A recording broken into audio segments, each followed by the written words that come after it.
Muy bien. Damos gracias a nuestro Señor por este día, como siempre lo hacemos cada domingo, acercarnos a su palabra. Te invito, hermano, a abrir su Biblia en el libro de los Hechos, el capítulo 4. Hechos 4:23.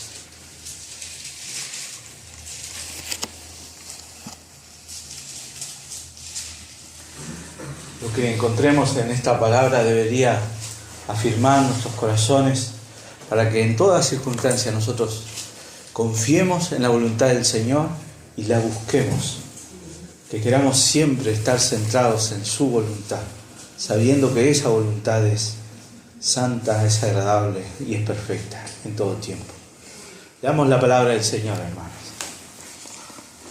Hechos capítulo 4, verso 23 dice: y puestos en libertad, vinieron a los suyos y contaron todo lo que los principales sacerdotes y los ancianos les habían dicho. Y ellos, habiéndolo oído, alzaron unánimes la voz a Dios y dijeron: soberano Señor, tú eres el Dios que hiciste el cielo y la tierra, el mar y todo lo que en ellos hay. Que por boca de David tu siervo dijiste: ¿por qué se amotinan las gentes y los pueblos piensan cosas vanas?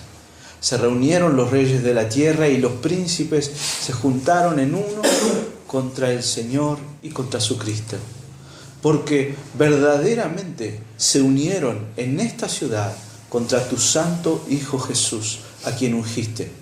Herodes y Poncio Pilato con los gentiles y el pueblo de Israel, para hacer cuanto tu mano y tu consejo habían antes determinado que sucediera. Y ahora, Señor, mira sus amenazas y concede a tus siervos que con todo denuedo hablen tu palabra, mientras extiendes tu mano para que se hagan sanidades y señales y prodigios mediante el nombre de tu santo Hijo Jesús. Cuando hubieron orado, el lugar en el que estaban congregados tembló, y todos fueron llenos del Espíritu Santo y hablaban con denuedo la palabra de Dios. Amén. Sin duda, en todo este pasaje hay una expresión que es el centro de este pasaje. Mientras yo leía esto, yo veo que después de todo lo que nosotros hemos visto que ha sucedido antes de este episodio, aquí se nos indica el sentido de todo lo que vino pasando. Acá está el sentido. Y la frase sobre la cual quiero llamarles la atención y que he convertido en el título de este sermón es esta: para hacer cuanto tu mano y tu consejo habían determinado que sucediera. Nosotros hemos venido leyendo todo el episodio del encuentro de Pedro y Juan con ese hombre cojo que estaba a la puerta del templo. ¿Se acuerdan? Muy bien. Ese hombre estaba sentado ahí porque Dios lo había dispuesto así. Ese hombre se encontró con Juan y Pedro porque Dios lo había dispuesto así. Ese hombre fue sanado porque Dios lo dispuso así. Los saduceos se opusieron y se enojaron contra esa sanidad. Metieron preso a Juan y Pedro. Quisieron juzgarlos, quisieron matarlos. Y no pudieron. Sino que, queriendo ellos frenar la obra del Evangelio, lo que hicieron fue impulsarla. Y todo eso sucedió porque la mano y el consejo del Señor así lo habían determinado. Los discípulos y nosotros, como iglesia, tenemos que saber y recordar que nuestro Dios es un Dios soberano.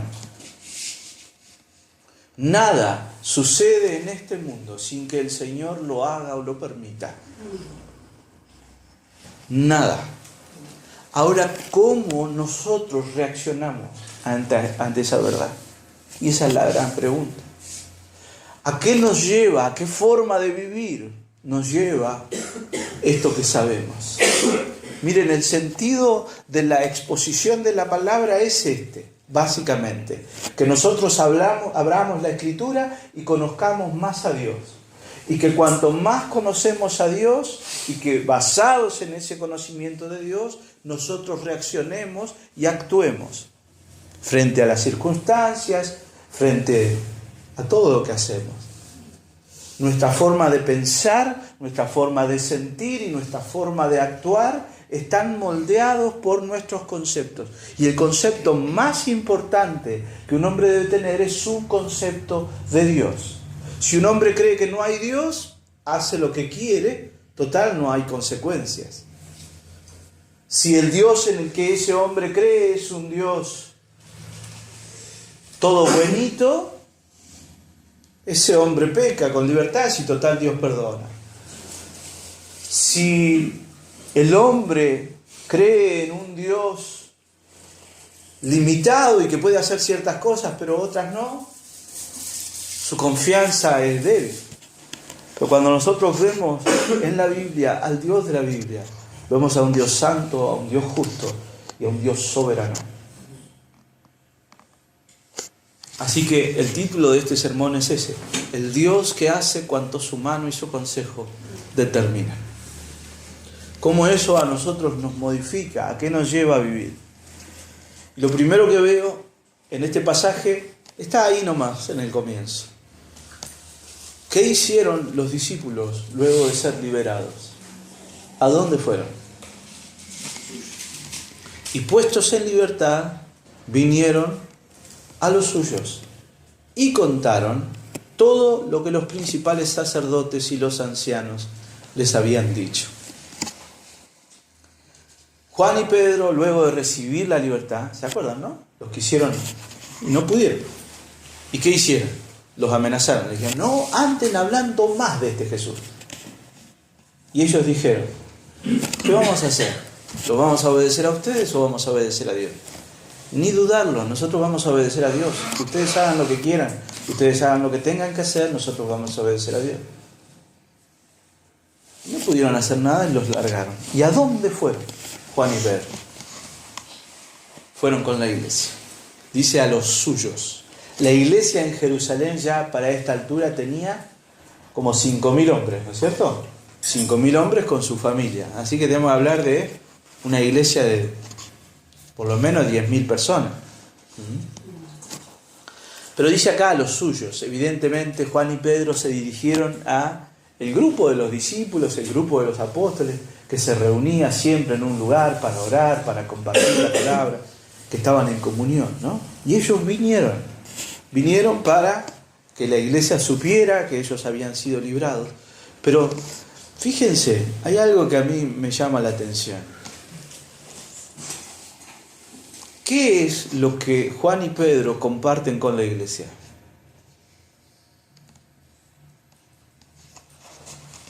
No comparten, no hacen un énfasis en nada, no sabe lo que pasó. Le oramos a un cojo y se levantó. No hay un énfasis en eso. Seguramente la iglesia ya sabía de lo que había pasado porque eso fue público. No dijeron, nada, no sabés, nos quisieron juzgar y nosotros nos paramos ahí y les dijimos, ustedes no son nadie para juzgarnos a nosotros. ¿Dónde se centran Juan y Pedro? En lo que el Sanedrín les había dicho, en las amenazas. Dice, ¿no? Todo lo que los principales sacerdotes y los ancianos les habían dicho. Juan y Pedro y la iglesia entienden que la oposición que nace de los saduceos es una continuidad de la oposición que los saduceos, los fariseos, los escribas y toda esa gente tiene hacia el Señor Jesús. Y de alguna forma que esa gente se oponga a ellos no es motivo de temor, sino motivo de gozo. ¿Por qué? Aquellos que persiguieron al Señor Jesús y se opusieron al Señor Jesús también van a perseguir y se van a oponer a aquellos que son del Señor Jesús. Por eso, Dios es el que hace cuanto su mano y su consejo determinan. Y si nosotros entendemos eso, también vamos a entender nuestro lugar en la historia. Juan y Pedro y la iglesia no temieron, no se desesperaron, no se angustiaron ante la persecución y las amenazas, porque ellos se dieron cuenta de que estaban siendo parte de un plan determinado por Dios en la eternidad. Conocer que Dios es un Dios que hace todo lo que Él desea, como Él desea y cuando Él lo desea, me ayuda a mí a entender mi lugar en la historia. ¿Cuál es nuestro lugar en la historia? ¿Cuál es nuestra misión en este mundo? Glorificar a nuestro Dios. Conocer a nuestro Dios, disfrutar de Él y glorificarlo. Eso solo es posible si nosotros lo conocemos. Mientras yo leía esto, a mí me maravillaba pensar en lo siguiente. Yo, si soy un hijo de Dios, ocupo un lugarcito en la historia de Dios. En realidad, todo ser humano ocupa un lugar en la historia de Dios. Y su lugar en esa historia está determinado por su relación con Dios. Es obvio acá. Algunos se oponen a Dios y otros acompañan, se someten y buscan la voluntad de Dios. Básicamente esa es la idea que hay en este pasaje. Hay gente que se opone a la voluntad de Dios, hay gente que va en contra de la voluntad de Dios y hay gente que entiende que la voluntad de Dios es santa, es agradable y es perfecta. No importa lo que nosotros queramos, lo que pensemos, lo que decidamos, la voluntad de Dios se va a hacer igual. A pesar de que haya gente que se oponga. Es más, y lo que dice ese pasaje es que la gente que se opone a la voluntad de Dios, lo que está haciendo en realidad es cumplir con su voluntad. No sé si se entiende. Esas veces en las que uno hace algo para impedir que algo suceda y en realidad no se da cuenta, pero termina acelerando y eso, lo que uno quería evitar, sucede. Bueno, miren, la voluntad de Dios no puede ser evitada. No podemos nosotros oponernos a la voluntad de Dios. Y me adelanto, hay una sola opción lógica ante la voluntad de Dios. Hay solo una actitud posible y positiva para el hombre. Es amar esa voluntad, abrazarse a ella y seguirla. Pero me llama entonces la atención acá que los discípulos apenas recibieron su libertad, fueron con la iglesia, porque ellos se sabían parte de la iglesia y sabían que el plan de Dios tiene como un personaje principal a la iglesia. Dios ejecuta su voluntad en esta tierra a través de la iglesia y a través de sus hijos. Cuando nosotros entendemos que como iglesia estamos llevando adelante la obra de Dios, eso nos da identidad y sentido. Nosotros tenemos que recordar eso todo el tiempo. Nuestro objetivo en esta ciudad, ¿cuál es? ¿Que mucha gente venga? ¿Sí o no? Sí. ¿A qué? ¿A que seamos muchos? No. A que conozcan del Señor y a que sean salvos. ¿Se entiende, no? Cuando nosotros entendemos que como iglesia tenemos un rol en la voluntad de Dios, eso nos da a nosotros un sentido nos da a nosotros una identidad. Y esa es la razón por la que Pedro y Juan, en primer lugar, una vez que quedan libres, se dirigen hacia los hermanos y les dicen: miren lo que nos han dicho, que nos dejemos de hablar de Jesús o nos van a perseguir. Y entonces, ¿cuál va a ser la reacción de la iglesia? ¿Cómo reacciona la iglesia cuando ellos le cuentan esto? Tienen temor, sufren inseguridad, empiezan a decir: uy, ¿y ahora qué vamos a hacer? No nos van a dejar predicar más. Los hermanos tienen el mismo sentir y la misma idea, conocen lo mismo. Entonces cuando Pedro y Juan vienen y les dicen: los del Sanedrín nos dijeron que nos callemos la boca porque si no nos van a perseguir. Y ellos dicen: eso es lo que dijo el Señor. Es lo que dijo el Señor. Y ellos se quieren oponer a lo que el Señor dijo y lo están cumpliendo. Los creyentes somos parte de un plan en el que Dios está trayendo gloria a su nombre, alcanzando a los perdidos con el amor de su evangelio.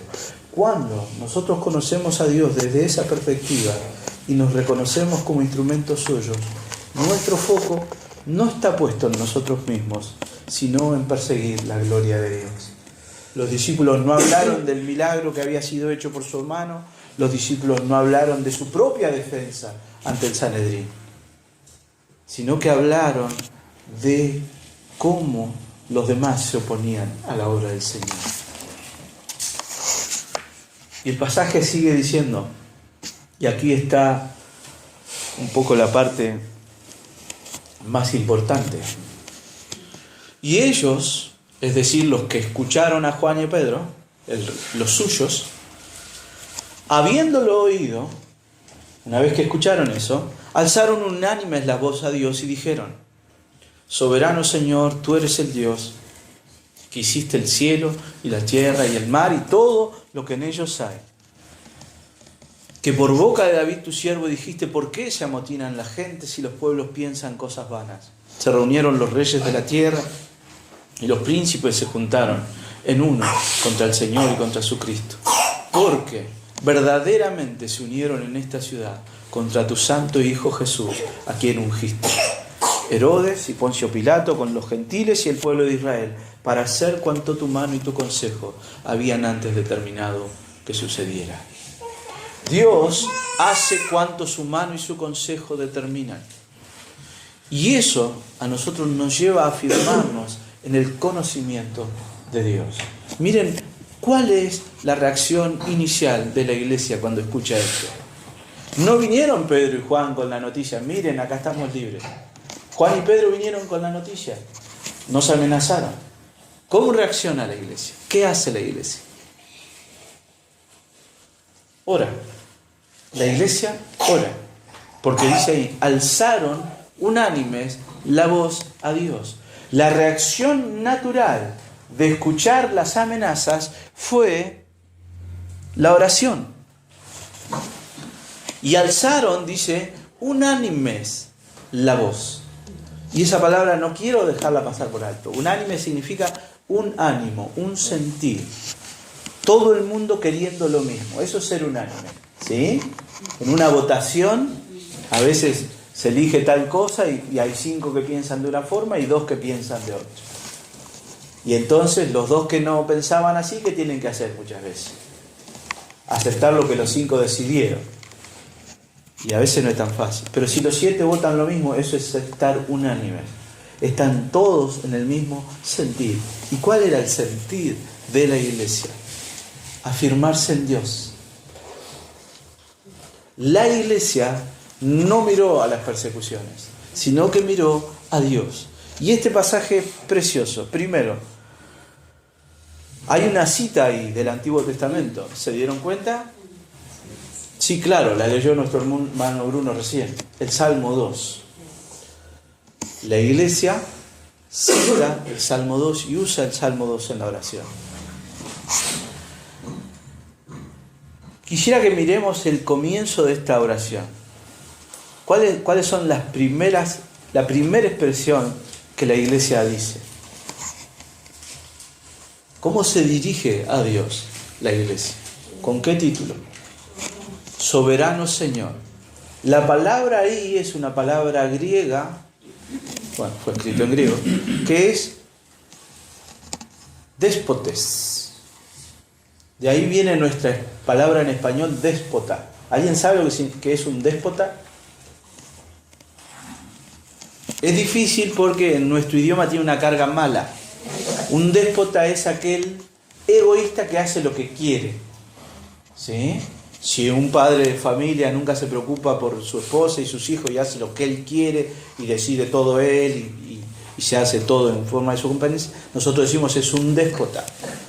¿Sí? En Europa hubo una época de la historia que se llamó despotismo, donde había un rey que mandaba y se hacía todo lo que él quería, nadie podía opinar, nadie podía decir nada. Bueno, en nuestro mundo esa palabra tiene una carga negativa, pero acá ese título se está aplicando a Dios. La Biblia dice que Dios es un déspota. ¿En qué sentido Dios es un déspota? En el sentido de que Él hace lo que desea, cuando lo desea y cómo lo desea. Y es importantísimo acá que ante la oposición y ante la posibilidad de persecución, la iglesia se afirme en esto. Señor, vos sos soberano. Nosotros comenzamos nuestra oración confesando esto. Vos sos soberano. Si ellos nos quieren perseguir, que nos persigan. Si nos quieren meter preso, que así sean. Nosotros entendemos que eso es parte de tu voluntad. ¿Se entiende? Soberano Señor. Y acá en esta oración hay 3 afirmaciones sobre Dios que son importantísimas y que tienen que ver con 3 cosas que la Biblia siempre afirma del Señor. ¿Sí? Primero, ¿quién es Dios? Dios es el Creador. Esta afirmación siempre es frecuente y es poderosa en las Escrituras. ¿Qué significa que Dios sea el Creador? Tú eres el Dios que hiciste el cielo y la tierra y el mar y todo lo que en ellos hay. Así comienza la oración. Vos sos el Dios que hiciste todo esto. Nos hiciste a nosotros, los hiciste a los saduceos, hiciste esta tierra, todo lo hiciste vos. ¿Qué significa eso? Que Él es todopoderoso, como cantamos recién. ¿Y qué más? Que Él es el dueño de todo. Nosotros vivimos en el mundo de Dios. Dios es el dueño de todas las cosas. Él las hizo. Y Él sabe para qué las hizo. Entonces la iglesia en ese momento se afirma en esta verdad. Vos sos el creador de todas las cosas. De todas las cosas. Vos estás en control de todas las cosas. No hay nada que se te escape. Porque sos Dios. Cuando yo a veces hago algún invento en mi casa, construyo algo, lo que sea, muchas veces no soy muy bueno planificando. Y lo que me pasa es que voy descubriendo problemas. Uy, no se cierra esto, claro, hice mal esto, y a veces tengo que tirar una pieza. ¿No? ¿Les pasa a ustedes? No. ¿Son medios inventores? ¿Y eso por qué? Porque nosotros no somos Dios. Pero Dios sí es perfecto. Y Él hizo todo absolutamente perfecto. Y en eso está nuestra confianza. Dios es el creador de todas las cosas y no hay nada que se escape a su voluntad. Como este mundo es el mundo de Dios, todo lo que sucede bajo los parámetros de Dios. Eso significa que Dios sea soberano. ¿Hay algo que Dios no pueda hacer? Piense. ¿Puedo usar esto? ¿Qué no puede hacer Dios?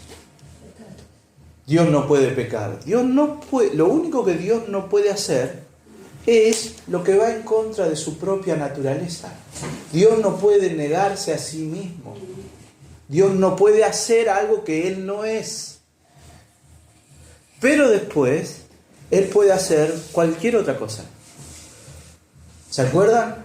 Los discípulos, el Señor Jesús habló del amor al dinero y dijo que los ricos amaban mucho el dinero y que por eso era tan difícil que un rico sea salvo.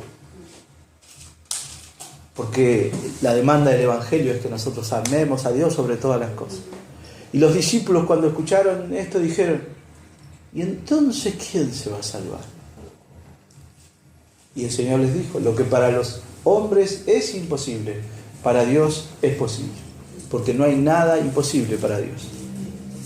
Nada que no esté conforme a su voluntad. Y entonces, en esto se afirman los discípulos.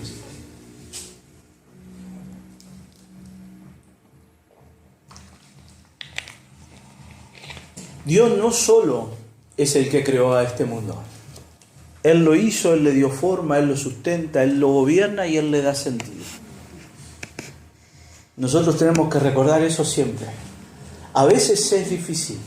En un mundo que pareciera revolcarse en cosas que no agradan a Dios. En un mundo que rechaza, que ignora a Dios. En un mundo que a veces nos parece tan hostil, tan difícil. Afirmar nuestro corazón en esta verdad. Este es el mundo que vos hiciste, Señor. Este es el mundo que vos controlás y este es el mundo que vos vas a redimir y juzgar. Sigo. No solo Dios es el creador, Dios es el que ha hablado. Y fíjense, la iglesia encuentra en esto que les está sucediendo su explicación en la misma palabra de Dios.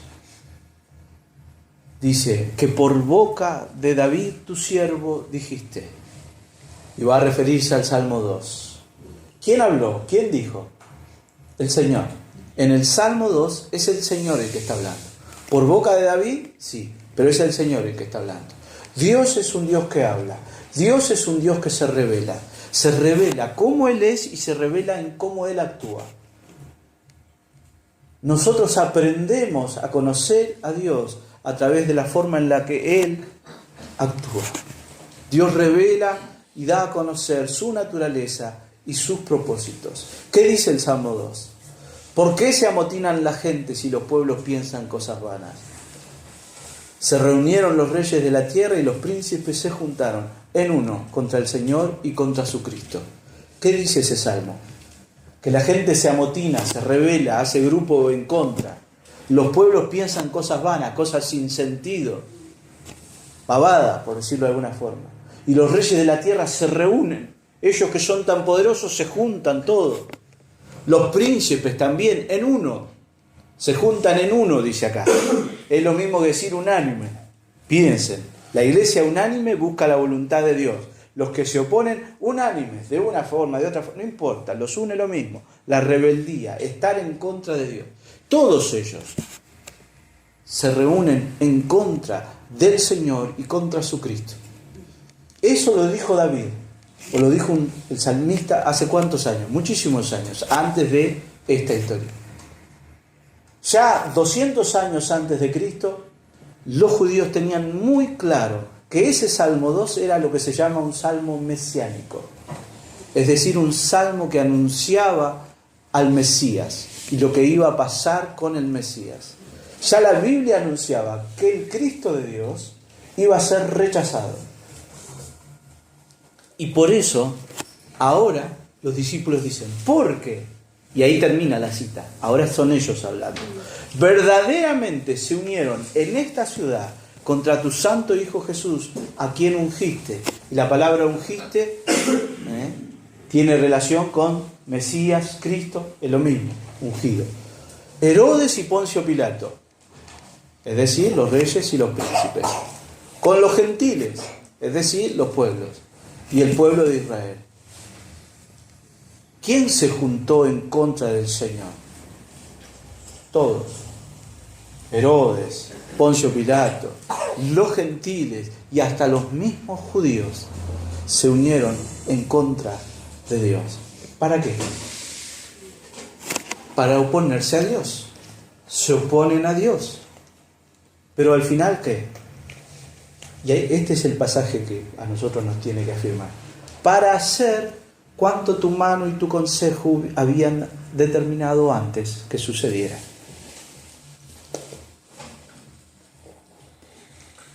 Los saduceos y los fariseos, aliándose con Poncio Pilatos, aliándose con Herodes, para buscar silenciar a Jesucristo, lo que terminaron haciendo fue cumplir la palabra de Dios. El Salmo 2 había anunciado que los reyes, los príncipes y los pueblos se iban a oponer al Mesías. ¿Qué quisieron hacer ellos? Detener a Cristo. ¿Qué lograron? Cumplir la palabra de Dios. Nadie, nunca, jamás puede ir contra la voluntad de Dios. Nadie puede hacer algo que Dios no quiere que suceda. La profecía del Salmo 2 se cumple en Jesús. Y es interesante esto. Los discípulos no ven la persecución de los saduceos como algo hacia ellos, sino que la ven como algo hacia el Señor. Todo aquel que se oponga a la iglesia del Señor no se opone a unos pobres perejiles como nosotros. Se opone al Señor. Se opone al Señor. Tremendo. La palabra consejo ahí dice, cuanto tu mano y tu consejo habían determinado antes que sucediera. Tu mano es tu obrar, tu consejo es tu palabra, la palabra del Señor. Todo lo que los pueblos quisieron hacer contra Dios para impedir su propósito eterno había sido determinado por el pueblo, por el propio Señor. ¿Se acuerdan ustedes de la historia de Moisés y el faraón? ¿Sí? Esto es tremendo. Moisés va y le pide al faraón que libere a Israel. ¿Y qué hace el faraón? Se opone. ¿Quién endurece el corazón del faraón? Dios mismo. Dios mismo endurece el corazón del faraón. Dios mismo endureció el corazón de los saduceos. Dios mismo. Es tremendo. Pero todo aquel que se opone a la voluntad del Señor va a ser un instrumento de esa voluntad, para bien o para mal.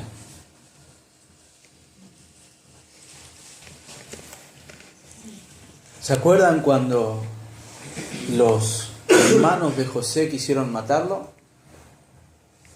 ¿Sí? José recibe un sueño, sus hermanos le tienen envidia y dicen matémoslo. Y uno de ellos dice, no lo matemos, vamos a tirarlo a un pozo y lo dejamos ahí. Y al tiempo pasan unos vendedores de esclavos y dicen, vamos a vendérselo a este y que se lo lleve.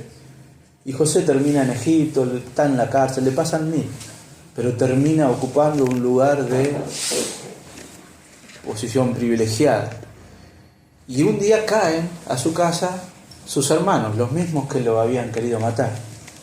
Y hay algo que José les dice a sus hermanos.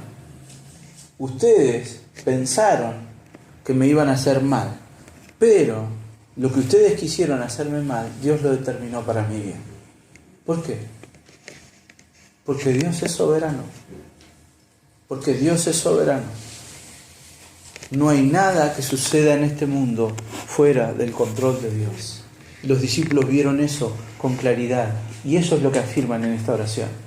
¿Vos sos el Dios que hiciste todo lo que hay y lo que existe? ¿Vos sos el Dios que nos has hablado y nos has mostrado tu palabra? ¿Vos sos el Dios que está en control de todo? Ya está. Dios se ha revelado a su pueblo como el Creador, el que habla, el soberano. Y nosotros con confianza podemos declarar lo mismo. Dios hace lo que quiere, como quiere, cuando quiere. Y esto es muy importante. La soberanía de Dios no nos paraliza. ¿Se entiende? A veces nosotros decimos, Dios es soberano. Es decir, Dios hace como Él quiere. Y entonces podemos pensar que nuestra reacción debiera ser quedarnos quietos. Por el contrario, que Dios sea soberano nos lleva a nosotros a actuar. ¿Cómo? En su voluntad.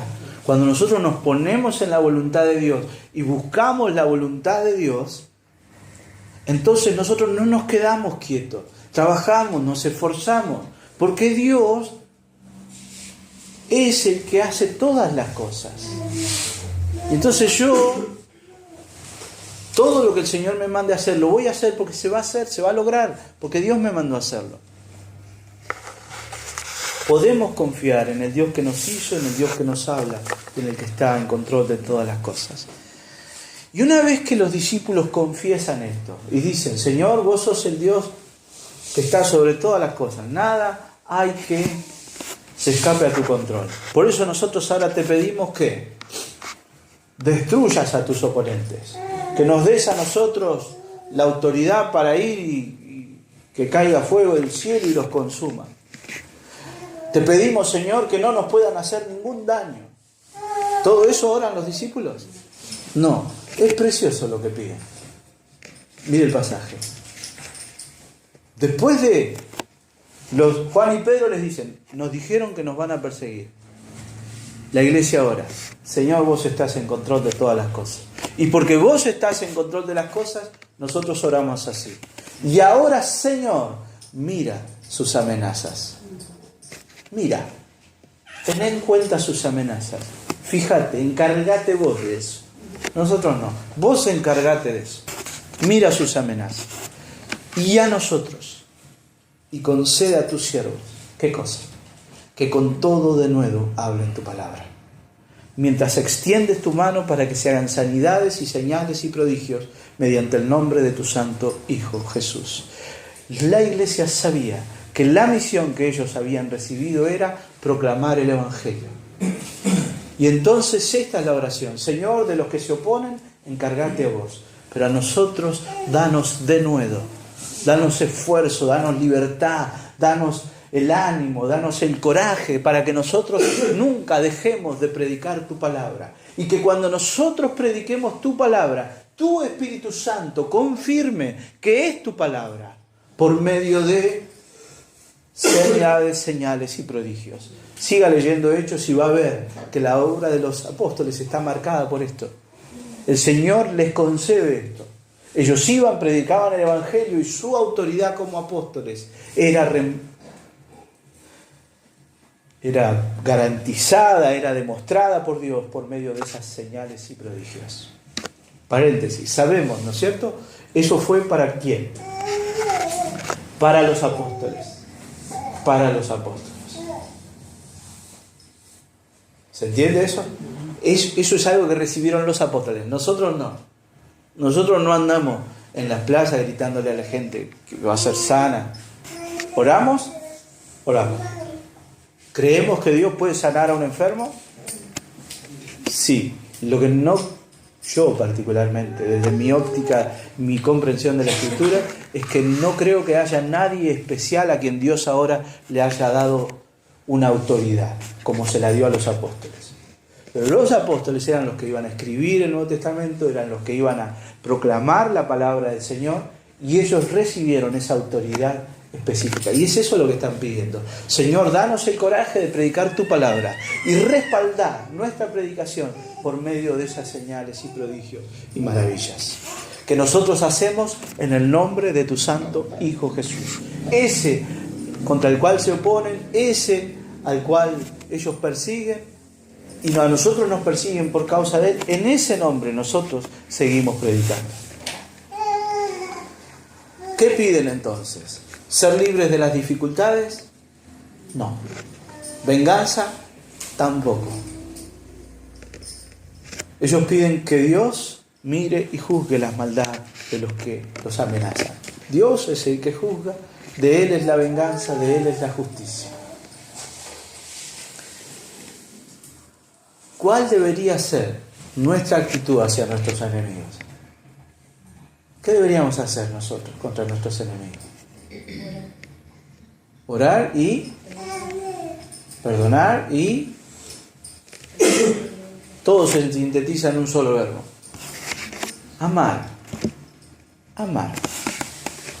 Nosotros amamos. Hemos sido llamados a amar. Amar.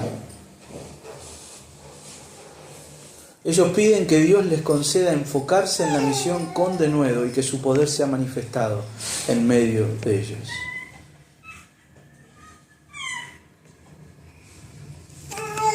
Cuando yo miro este pasaje y veo lo que los discípulos piden, cómo ellos oran, yo entiendo que porque Dios hace cuanto su mano y su consejo determinan. Eso a mí me ayuda a enfocarme en la misión. Y la misión es traer gloria a su nombre. Yo necesito entender que mi vida es para glorificar a Dios, para conocer a Dios. Y entonces, ante los que se oponen a mí, ¿cómo yo voy a reaccionar? ¿Tienen ustedes gente que se opone a ustedes? Y sí, 2 por 3 aparece alguno en el trabajo, en algún lado, alguien. Dios sabe. Lo entregamos en las manos del Señor. Pero muchas veces nuestra tendencia es, incluso aunque oremos así, Señor, lo dejo en tus manos, es enfocarnos en nosotros mismos. Pero si yo entiendo que Dios permitió que exista esa persona o esa dificultad o esa cuestión no se vuelve un obstáculo para mí. Porque yo estoy enfocado en lo que tengo que hacer. Y eso es glorificar a Dios, crecer en la gracia del Señor, seguir siendo santificado por Dios. Conocer que Dios es el que hace todas las cosas según lo que Él ha determinado, me ayuda a mí a caminar con la meta puesta, mis ojos puestos en la meta. ¿Se entiende? Los creyentes conocemos a Dios como el Rey soberano y entonces no tememos, no buscamos venganza, sino que confiamos. Y los creyentes siempre tenemos como prioridad en nuestra oración la gloria de Dios en nuestras propias vidas. Fíjense, los discípulos no oran por los saduceos. No dicen, Señor, frenalo, Señor, nada. Los discípulos no le piden a Dios que por las circunstancias. Señor, quítanos estas circunstancias, solucionalas.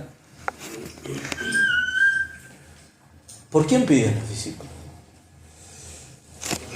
Por ellos mismos. Pero igual, aunque la oración esté enfocada en ellos mismos, no es una oración egoísta.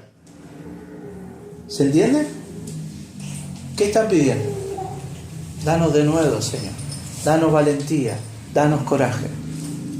Nosotros oramos. Y oramos por todo el mundo.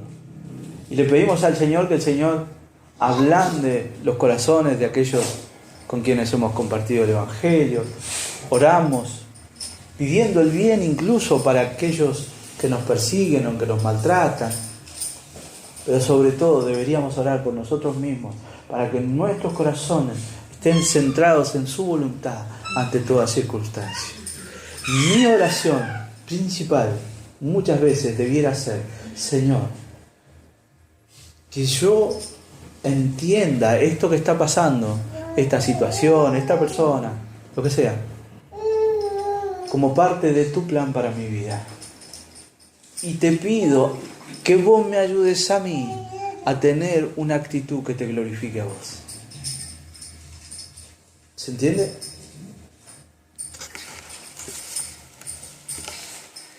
Termino. Cuando hubieron orado, el lugar en el que estaban congregados tembló, dice la palabra. Y fueron llenos del Espíritu Santo y hablaban con denuedo la palabra de Dios. Cuando nosotros entendemos que Dios es el que actúa de acuerdo a su mano y su consejo, eso nos da poder y autoridad para alinearnos con su propósito. Ellos han orado y han pedido. Me parece preciosa la repetición. Ellos le piden, Señor, danos de nuevo para predicar tu palabra. ¿Qué reciben? Dice, y hablaban con denuedo la palabra de Dios. Lo que pidieron, Dios se los dio. ¿Por qué? Porque pidieron conforme a la voluntad de Dios. Santiago dice muchas veces, ustedes piden y no reciben. ¿Por qué? Porque piden mal. Piden para sus propios placeres, para sus propios deleites. Ese tipo de oraciones Dios no las contesta positivamente. Dios no nos da aquello que para nosotros va a resultar en perjuicio o en daño. para nuestro egoísmo. Nosotros debiéramos orar así: Señor, danos lo que vos querés darnos.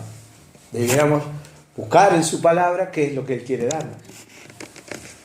¿Cuál es la voluntad del Señor para nuestras vidas? Nuestra santificación. Y qué precioso es ver la respuesta del Señor. El Espíritu desciende, los llena y les concede exactamente lo que pidieron: hablar con denuedo la palabra de Dios. Cuando nosotros oramos, lo que hacemos es sujetarnos a la voluntad de Dios, es alinearnos con la voluntad de Dios. Y ahí reside la autoridad. Cuando yo conozco la voluntad del Señor, expresada aquí, y yo obro la voluntad del Señor, yo puedo estar seguro de lo que estoy haciendo, aunque eso resulte en mi perjuicio. Ejemplo sonso: alguien nos pide en nuestro trabajo que procedamos deshonestamente. ¿Tengo que pensar y orar por eso? No, si la palabra es clara. No lo hago y me sujeto a Dios. Y entonces ahí la autoridad de lo que yo hago no reside en mí mismo, reside en que yo estoy obedeciendo a la voluntad del Señor.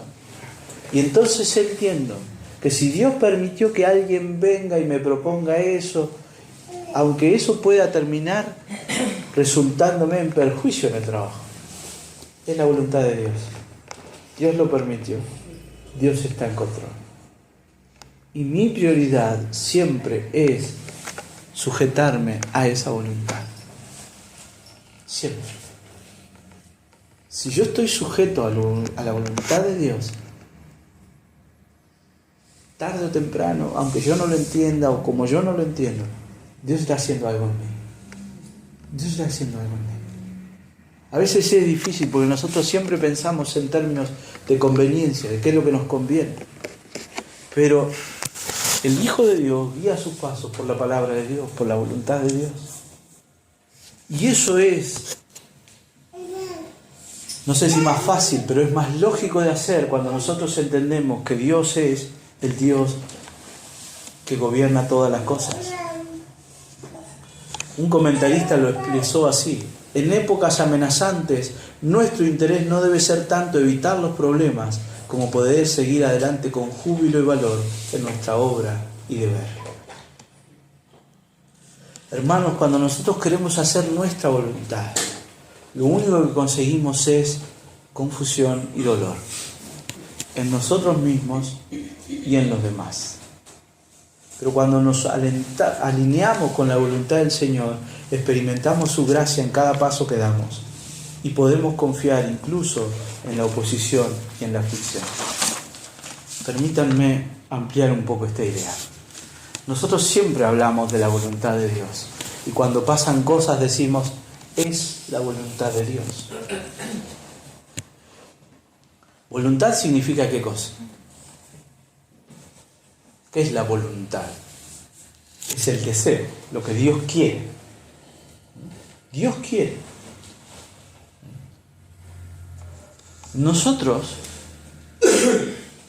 siempre vamos a estar cumpliendo la voluntad de Dios. Nunca vamos a hacer nada que esté en contra de la voluntad de Dios, en un sentido. Ahora, lo tremendo es si nosotros estamos haciendo las cosas mal y de esa forma estamos cumpliendo la voluntad de Dios. No sé si se entiende. Lo dije medio enrevesado. Pero incluso los impíos, actuando impíamente, están cumpliendo la voluntad de Dios. Incluso nosotros, cuando no actuamos con sabiduría, tampoco estamos alejados de la voluntad de Dios. La voluntad que determina las cosas.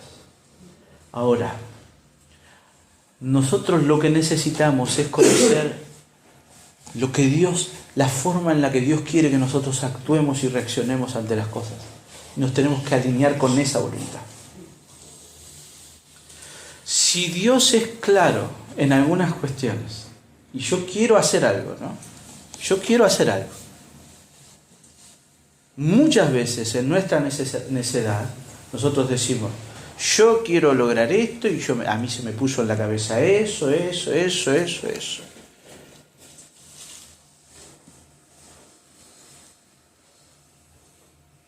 A veces Dios deja que lo hagamos, pero no significa que Dios permita que nosotros lo hagamos, no significa que sea bueno. Y no significa que lo estemos honrando. Y eso es lo tremendo. Eso es lo tremendo. Cuando nosotros buscamos la voluntad de Dios y nos alineamos con la voluntad de Dios, entonces podemos actuar sin temor y con libertad y con gozo, incluso aunque eso resulte en algún perjuicio. Si yo tengo que renunciar a algo que a mí me gusta, porque quiero honrar a Dios y porque Dios claramente me lo enseña en su palabra, que eso es así, lo voy a hacer. Y es precioso y es una bendición. Ahora, si yo insisto en algo que a mí se me puso en la cabeza, no voy a estar violando lo que Dios me deja hacer eso.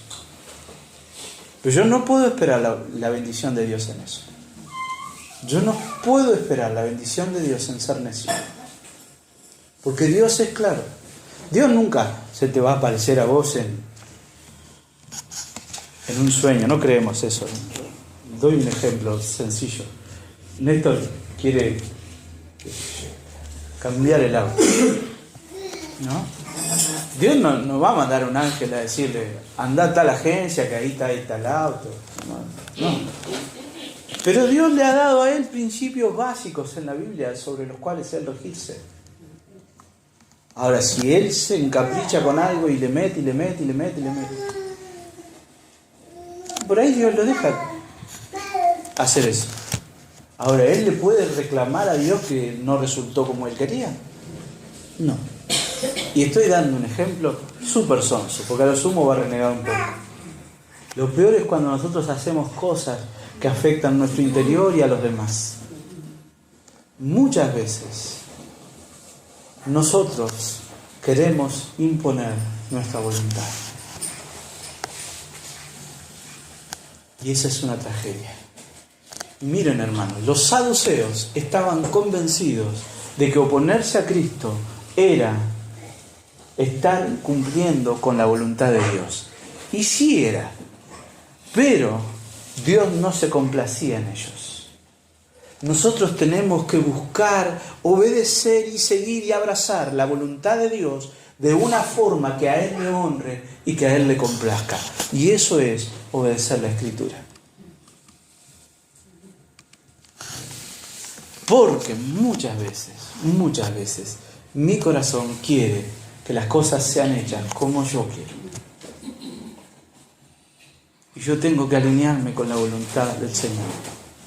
Y tengo que buscar la voluntad del Señor. Y no es fácil, para nadie. Termino. 3 verdades que hay hoy en este pasaje. La primera verdad es básica. Dios es soberano. Dios hace cuanto su mano y su consejo determinan. Él es el creador sublime, santo y eterno. Y nosotros necesitamos tener en nuestra conciencia y en nuestro pensamiento siempre esta verdad, para que eso moldee lo que pensamos, lo que sentimos y lo que hacemos en toda circunstancia. Saber que nada escapa del control de Dios moldea lo que yo siento, moldea lo que yo pienso, moldea lo que yo hago. En todo yo tengo que pensar esto. Dios es un Dios soberano. Ahora, hay 2 maneras de reaccionar ante esa verdad. La primera, ¿cuál es? Abrazar la voluntad de Dios. Porque si Dios está en control de todas las cosas, yo no temo, confío, no dudo y me paralizo, sino por el contrario, batallo, me esfuerzo, no experimento incertidumbre, sino que descanso en todo lo que Él hace o permite es parte de su maravilloso y perfecto plan. Incluso el sufrimiento, que no deja de ser sufrimiento. Yo sufro, pero sé que ese sufrimiento está produciendo en mí un eterno peso de gloria. Dios está obrando en mí, incluso a través de las cosas malas que me suceden. Pero yo confío, pero yo confío. Y si es una situación que me ha tocado atravesar por mi propia necedad, le pido a Dios, dame sabiduría, Señor, ¿cómo soluciono esto? Yo confío en que si vos me querés sacar de este barro, me vas a sacar. Si vos me querés sacar de esta situación, me vas a hacer atravesar esta situación difícil. Vos me vas a dar la fuerza, la valentía, la sabiduría para solucionar esto. Y si tengo que convivir con esto el resto de mi vida, vos sabés. Ayúdame a sobrellevarlo, a enfrentarlo, a vivirlo de una forma que te honre y que te glorifique a vos. La segunda actitud es la trágica. Porque nosotros vivimos a veces, o queremos vivir en contra de esa voluntad. Y no hay nada más tremendo para el hombre que ir en contra de la voluntad de Dios. Porque es algo de lo cual nosotros no podemos escapar. Lo que Él ha determinado lo va a hacer, sin dudas. Y Él ha determinado en la eternidad salvar a un pueblo y condenar a los impíos. No hay nada más lamentable que estar cumpliendo los planes de Dios por medio de nuestra rebeldía. No se me ocurre nada más triste para el hombre que estar convencido de que está haciendo lo que Dios quiere que haga y estar totalmente en contra de lo que a Dios le agrada. No se me ocurre nada más triste. Y lo digo para mí. Muchas veces yo tengo que pedirle al Señor, Señor, te estoy honrando, te estoy glorificando en lo que hago. ¿Qué estoy buscando? ¿Estoy buscando agradarte más? ¿Estoy buscando glorificar tu nombre? ¿O estoy buscando mi propio beneficio? Y eso en un creyente es triste. Pero más triste es en el caso de aquellos que no han creído en el Señor Jesús. Porque la palabra de Dios dice que cuando el Señor venga, los que lo aman y han creído en Él se arrodillarán delante de Él. ¿No es cierto? No dice eso la palabra. Toda rodilla se doblará. Un día el Señor vendrá y toda rodilla se doblará. Aquel que ha creído en el Señor verá venir en las nubes a su Salvador y sus rodillas se doblarán con gozo, con gratitud. Pero aquel que no ha creído en el Señor verá sus rodillas dobladas por el temor y el pavor. Hay un llamado aquí para nosotros como hijos de Dios. Conocer a nuestro Dios y conocer que Dios es el que hace todo lo que su mano y su consejo determinan, debiera llevarnos a nosotros a estar llenos de confianza en todo tiempo y a que procuremos conocer su voluntad y alinearnos con ella en todo tiempo. Y hay un llamado para aquellos que no han puesto aún su fe en Cristo. Un día Él vendrá y su rodilla se va a doblar. ¿Cómo? No hay nada más necio, no hay nada más terrible para el hombre que vivir en contra de la voluntad de Dios. Y si nosotros no reconocemos que somos pecadores, si no reconocemos que somos rebeldes en contra de Dios, si no reconocemos que le hemos dado la espalda a ese Dios y que hemos querido vivir toda nuestra vida guiados y sostenidos por nuestro orgullo y nuestro egoísmo, entonces estamos en contra de la voluntad de Dios, porque Dios ha dicho, no hay justo, ni aún uno. Y todos nosotros necesitamos arrepentirnos de ese pecado y pedirle perdón a Dios y creer que Jesucristo es el que nos otorga el perdón. Y al final el llamado que nos hace el hecho de que Dios sea soberano es siempre este: arrepentirnos y someternos a su voluntad. Arrepentirnos. Porque si no nos arrepentimos, somos como Pablo que daba coces contra el aguijón. Nos golpeamos la cabeza contra la pared una y otra vez. Y la única que queda es arrepentirnos. Siempre. Por eso el Evangelio es un camino de arrepentimiento. Entramos en el camino del Señor arrepintiéndonos y poniendo nuestra fe en Cristo. Pero seguimos caminando, arrepintiéndonos, porque siempre nuestra naturaleza va a querer imponer nuestra voluntad sobre la voluntad de Dios. Y que esta verdad nos alumbre siempre en nuestras decisiones, en nuestros sentimientos y en nuestras acciones. Nada podemos hacer para escapar de la voluntad de Dios. La voluntad de Dios se va a cumplir, sí o sí. Sí o sí. Qué penoso sería que nosotros estemos cumpliendo con su voluntad, desobedeciéndole.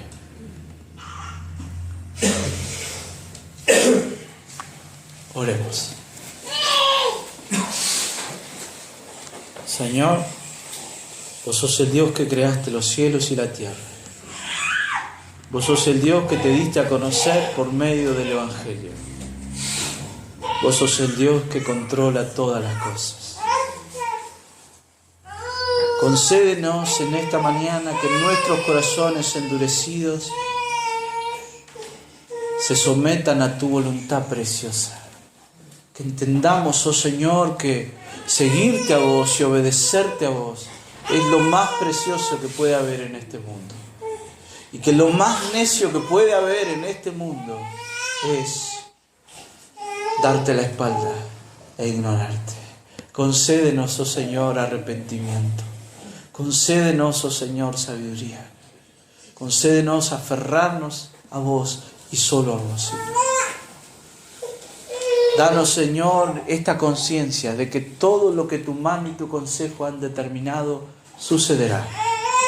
Y que entonces, oh Señor, queramos obedecer con gozo y con valentía tu voluntad todos los días de nuestra vida. En el nombre de Jesús. Amén. Amén.